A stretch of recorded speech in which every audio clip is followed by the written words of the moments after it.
ओम नमः शिवाय। ओम श्री गणेशाय नमः। ओम श्री गुरु माताय नमः। आज आप लोगों को मैं सौभाग्य विद्या मंत्र दे रहा हूँ। जब तुम्हारी किस्मत तुम्हें बार बार ठुकराने लगे, तुम्हारी मेहनत असफल होने लगे, तुम्हारे कार्य में अधिक से अधिक बाधाएं उत्पन्न होने लगें, तुम्हारा उम्मीद के मुताबिक कार्य होना ही न हो, संपन्न ही न हो, जब ऐसी स्थितियां पैदा हो जाएं, तब आपको इस मंत्र का जाप करना चाहिए।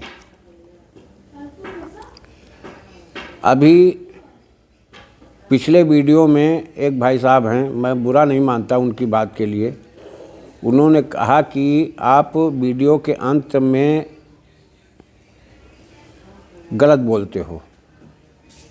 मैं गलत नहीं बोलता हूँ, मैं तुम्हें उस सूक्ष्म रहस्य को समझाने का प्रयास करता हूँ। दूसरी चीज़, इस समाज को देखो और आगे बढ़ो। आप लोग बहुत कुछ सामर्थ्य है आप लोगों में, आप लोग कर सकते हो, कोई दिक्कत नहीं। जब तक प्रकृति नहीं चाहेगी भाई मेरे, तब तक कोई तुम्हारा बंधु साथी भाई बहन कोई साथ नहीं देगा। ये एक प्राकृतिक परंपरा है, जिसको हम मंत्र कहते हैं, जिसको हम तंत्र कहते हैं, जिसको हम यंत्र कहते हैं। ये खेल नहीं है। जिस दिन इस रहस्य को पूर्णतया समझ पाओगे, उस दिन तुम्हारी समझ में आ जाएगा कि ये वास्तविक रूप यही है, सच्चाई यही है। जैसे मैं तुम्हें एक वैज्ञानिक दृष्टिकोण से बता रहा हूँ। शब्द क्या है? शब्द को बार बार दोहराते हो, इसकी प्रक्रिया का अर्थ क्या है? शब्द है, आप कॉपी पर लिखा या डायरी पर लिखा या किताब से लिया आपने, उसका एक शब्द का एक आकार है। ध्यान देना इस चीज़ पर।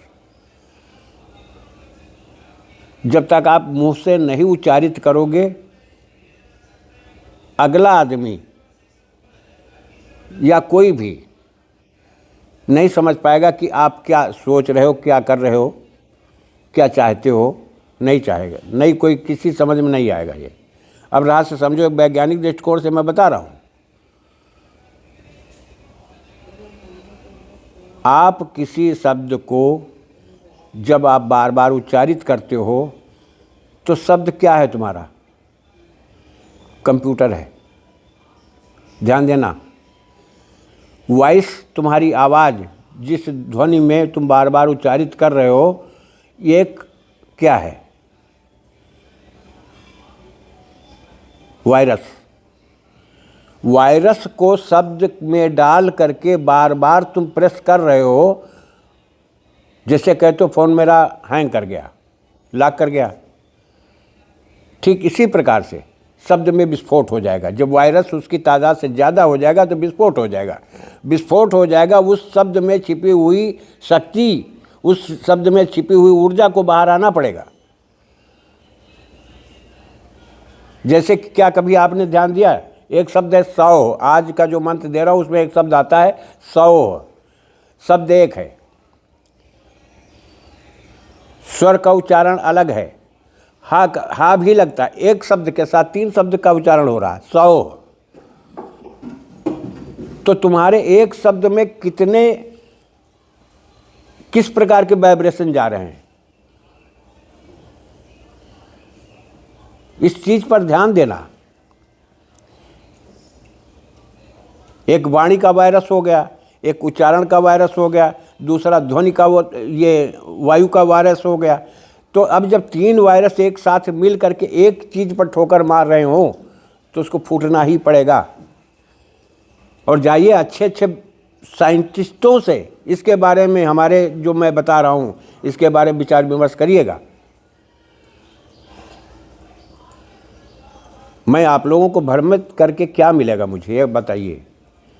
मैं वीडियो बनाता हूँ, मैं उन सूक्ष्म तत्वों को तुम्हारे सामने प्रकट करना चाहता हूँ, रखना चाहता हूँ। तुम स्वीकार करो ना करो, खुश रहो, ये तुम्हारी इच्छा के मुताबिक है। आज का जो मंत्र है उसकी विधा सिर्फ पहले समझ लो। रात्रि में जितनी समय तुम्हारी आँख खुल जाए, सोने के बाद में प्रथम निद्रा आने के बाद जितनी समय तुम्हारी आँख खुल जाए, ये याद रखना। अगर तुम्हारी आँख 1 बजे से 3 के मध्य खुल रही है तो प्रकृति तुमसे कुछ करवाना चाहती है, तुम्हारे हित में करवाना चाहती है, लेकिन उस चीज़ पर ध्यान नहीं दे रहे हो। दोबारा फिर सोने का उतना समय गवा दोगे, उसके बाद निद्रा आएगी। उस समय को मत हाथ से जाने दो, उसको इस्तेमाल कर लो।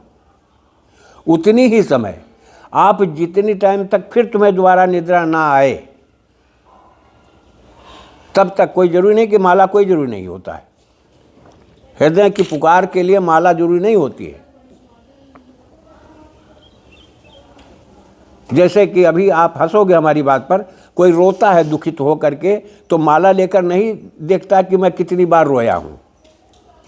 कोई हंसता है तो माला देख करके नहीं, माला जाप करके नहीं हंसता है कि कितनी बार मेरे हा का उच्चारण हुआ है अंतरात्मा से। क्यों नहीं इन रहस्यों को समझने का प्रयास करते हो? मेरी बात गलत लगती है तो आप किसी दिग्गज विद्वान से, चैलेंज है मेरा, आप विचार विमर्श करिए। मैं अपने को कुछ नहीं समझता हूँ, जैसे आप हैं वैसा ही मैं हूँ। हाँ, मैंने उन लोगों की संगत की है जहाँ से मुझे कुछ प्राप्त हुआ, वही चीज़ मैं आपको देने का प्रयास कर रहा हूँ। अच्छा लगता है तो आप ग्रहण करिएगा, श्रवण करिएगा, लीजिएगा। नहीं अच्छा लगता है तो आप लोग खुश रहिए हमेशा। अब मैं आपको मंत्र बता दे रहा हूँ, मैंने विधा बता दी कि जितनी टाइम आँख खुले रात में उतनी ही समय आप बैठ करके चुपचाप बायां हाथ नीचे नाभि के ऐसे और दाहिना हाथ ऊपर करके आप अपने सौभाग्य को, अपने भाग्य को एक लक्ष्मी के रूप में आप देखो, ध्यान करो उसी रूप में कि माँ भगवती आ रही है मेरे पास, आ गई है। इस चीज़ का ध्यान करते हुए इस मंत्र का उच्चारण करो, जाप करो। जितनी देर तुम्हें निद्रा दोबारा नहीं आ रही उतनी देर जाप कर लो। हम ज़्यादा तो नहीं कहते, लेकिन 1 हफ्ता बाद में बीतेगा, लेकिन इसका प्रभाव इतनी जल्दी प्रत्यक्ष देखने को मिल जाएगा कि जिसके कोई जवाब नहीं। अब मैं मंत्र बता दे रहा हूँ। ऐं कं क्लीं हं सौः सः सौभाग्य विद्या अम्बा श्री श्रीयाय नमः। ध्यान दे लेना। ऐं कं क्लीं हं सौः सः सौभाग्य विद्या अम्बा श्री श्रीयाय नमः, ये मंत्र है। मैं इस तरह के मंत्र देना नहीं चाहता हूँ यूट्यूब पर, लेकिन मैं देख रहा हूँ, नहीं मालूम कि हमारे कितने भाई दुखी दीन हैं। मैं भी दीन दुखी हूँ, मैं कोई राजा महाराजा नहीं हूँ, लेकिन मैं जिन रास्ते पर चल करके थोड़ा सा अग्रसर हुआ हूँ, मैं वही मार्ग आपको दिखा रहा हूँ। आप चलो न चलो, आपकी इच्छा, आप खुश रहो। जय राष्ट्र, जय भारत, वंदे मातरम।